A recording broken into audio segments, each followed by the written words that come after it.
അധികാരം ഏറ്റെടുത്ത് 100 നാൾ പിന്നിടും മുൻപേ താരിഫ് പ്രതികാരത്തിലെ ആദ്യഘട്ടം അമേരിക്കൻ പ്രസിഡന്റ് ഡൊണാൾഡ് ട്രംപ് പൂർത്തിയാക്കി കഴിഞ്ഞു. മറുചുങ്കത്തിലൂടെയാണ് മറ്റു രാജ്യങ്ങൾ അമേരിക്കയെ പ്രതിരോധിക്കാൻ തീരുമാനിച്ചതും. ആഗോള വ്യാപാരത്തെയും അതുവഴി സമ്പദ് വ്യവസ്ഥയെയും നിശ്ചലമാക്കുന്ന യുദ്ധത്തിന് വഴിവെട്ടിയ ട്രംപിന്റെ അമേരിക്ക കൂടിയാണ് അതിന്റെ അനന്തരഫലങ്ങൾ അനുഭവിക്കാൻ പോകുന്നത്. 10% തീരുവ ഏപ്രിൽ 5 മുതൽ പ്രാബല്യത്തിൽ വന്നപ്പോൾ രാജ്യങ്ങൾക്കുള്ള കൂടിയ തീരുവ ഏപ്രിൽ 9 പ്രാബല്യത്തിൽ വരിക. പകരച്ചുങ്കം യുഎസിന്റെ സമ്പദ് വ്യവസ്ഥയെ ശക്തിപ്പെടുത്തുമെന്നാണ് ട്രംപ് പറയുന്നത്. ഇപ്പോഴിതാ അടിയന്തര പ്രതികാര നടപടിയെന്നോണം ചൈനയ്ക്ക് പിന്നാലെ അമേരിക്ക പുതിയതായി നികുതി ചുമത്തുന്ന ഉൽപ്പന്നങ്ങൾക്ക് പകരമായി അധിക തീരുവ ചുമത്തേണ്ട അമേരിക്കൻ ഉൽപ്പന്നങ്ങളുടെ പട്ടിക യൂറോപ്യൻ കമ്മീഷൻ നിർദ്ദേശിക്കുമെന്ന് ആണ് റോയിട്ടേഴ്സ് റിപ്പോർട്ട് ചെയ്തിരിക്കുന്നത്.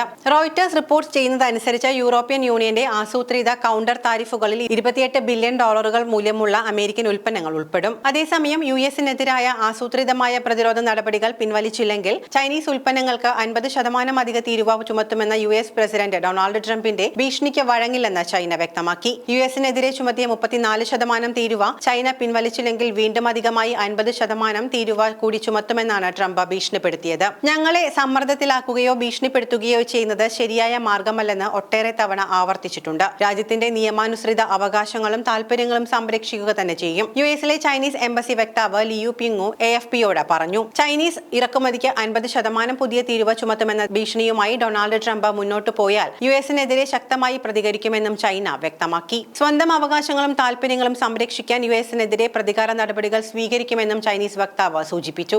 യുഎസിന്റെ പകരം തീരുവകൾ ഏകപക്ഷീയമായ ഭീഷണിപ്പെടുത്തൽ രീതിയാണെന്ന് ചൈനീസ് വാണിജ്യ മന്ത്രാലയം കുറ്റപ്പെടുത്തി. ചൈന സ്വീകരിച്ച പ്രതിരോധ നടപടികൾ രാജ്യത്തിന്റെ പരമാധികാരം, സുരക്ഷ, വികസന താൽപര്യങ്ങൾ എന്നിവ സംരക്ഷിക്കുന്നതിനും രാജ്യാന്തര വ്യാപാര ക്രമം നിലനിർത്തുന്നതിനും ലക്ഷ്യമിടുന്നു. അവ പൂർണ്ണമായും നിയമാനുസൃതമാണ്. ചൈനയ്ക്കുള്ള തീരുവ വർദ്ധിപ്പിക്കുമെന്ന യുഎസ് ഭീഷണി ഒരു തെറ്റിനു മുകളിൽ മറ്റൊരു തെറ്റ് ചെയ്യലാണ്. ചൈന ഒരിക്കലും അത് അംഗീകരിക്കില്ല. യുഎസ് പ്രതികാര നടപടികളിൽ ഉറച്ചുനിന്നാൽ ചൈന അതിനെതിരെ അവസാനം വരെ പോരാടുമെന്നും ചൈനീസ് മന്ത്രാലയം അറിയിച്ചു. ചൈനയ്ക്ക് മേൽ 50% വരെ തീരുവ ഏർപ്പെടുത്തുമെന്ന കഴിഞ്ഞ ദിവസമാണ് ഡൊണാൾഡ് ട്രംപ് ഭീഷണി മുഴക്കിയത്. കഴിഞ്ഞയാഴ്ച പ്രഖ്യാപിച്ച തീരുവകൾക്കെതിരെ ചൈന പ്രതികാര നടപടികൾ എടുത്തതിന് പിന്നാലെയാണ് ഈ താക്കീത്. പ്രഖ്യാപിച്ച പകരം തീരുവ 90 ദിവസത്തേക്ക് മരവിപ്പിക്കുമെന്ന പ്രചാരണം വ്യാജമാണെന്നും അത്തരമൊരു നടപടിയില്ലെന്നും വൈറ്റ് ഹൌസ് അധികൃതർ അറിയിച്ചു. ട്രംപിന്റെ നയത്തിൽ ചോക്ലേറ്റ് മുതൽ സകല ഉൽപ്പന്നങ്ങൾക്കും വില കുത്തനെ ഉയർന്നിട്ടുണ്ട്.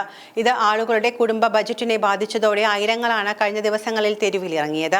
ഏപ്രിൽ 2 ലോകരാജ്യങ്ങൾക്ക് താരിഫ് ഏർപ്പെടുത്തിക്കൊണ്ടുള്ള പ്രഖ്യാപനത്തിൽ ഡൊണാൾഡ് ട്രംപ് ഒപ്പുവെച്ചത്. ഏപ്രിൽ 1 ലോക വിഡിദിനമായതിനാൽ ഏപ്രിൽ 2 മുതൽ താരിഫ് ഏർപ്പെടുത്തുമെന്നാണ് ട്രംപ് നേരത്തെ അറിയിച്ചിരുന്നത്. ഈ വർഷം തുടക്കം 20% തീരുവയാണ് അമേരിക്ക ചൈനയ്ക്ക് മേൽ ഏർപ്പെടുത്തിയിരുന്നത്. എന്നാൽ കഴിഞ്ഞ ദിവസം 34% കൂടിയ അധിക തീരുവ ട്രംപ് പ്രഖ്യാപിക്കുകയായിരുന്നു. ഇതോടെ അമേരിക്ക ചൈനയ്ക്ക് മേൽ ഏർപ്പെടുത്തിയ തീരുവ 54% മാറി. ട്രംപിന്റെ പ്രതികാര ചുങ്കത്തിന് പകരമായി ചൈന 34% അധിക തീരുവ ചുമത്തുകയായിരുന്നു. കൂടാതെ അപൂർവ ഭൗമ ധാതുക്കളുടെ കയറ്റുമതിയിലും നിയന്ത്രണങ്ങൾ ഏർപ്പെടുത്തി. 30ഓളം യുഎസ് സംഘടനകൾക്കും ചൈന നിയന്ത്രണങ്ങൾ ഏർപ്പെടുത്തിയിരുന്നു. അമേരിക്കയുടെ വ്യാപാര കമ്മി കുറയ്ക്കാൻ എന്ന പേരിലാണ് ലോകമെമ്പാടുമുള്ള രാജ്യങ്ങളിൽ നിന്നുള്ള സാധനങ്ങൾക്ക് 10 മുതൽ 49% വരെ ട്രംപ് ഇറക്കുമതി ചുങ്കം ചുമത്തിയത്. അതേസമയം അമേരിക്കയുടെ പ്രഖ്യാപനത്തിന് ശേഷം താരിഫുകളുടെ ആഘാതം ലഘൂകരിക്കാനുള്ള ശ്രമത്തിലായിരുന്നു ദക്ഷിണേന്ത്യൻ രാജ്യങ്ങൾ. ഇന്ത്യ അടക്കമുള്ള രാജ്യങ്ങൾക്കെതിരെ ട്രംപ് പകരച്ചുങ്കം പ്രഖ്യാപിച്ചിരുന്നു. തീരുവക്കാര്യത്തിൽ താൻ ദയാലുവാണെന്ന് ആവർത്തിച്ചുകൊണ്ടായിരുന്നു ട്രംപിന്റെ ഈ പ്രഖ്യാപനം.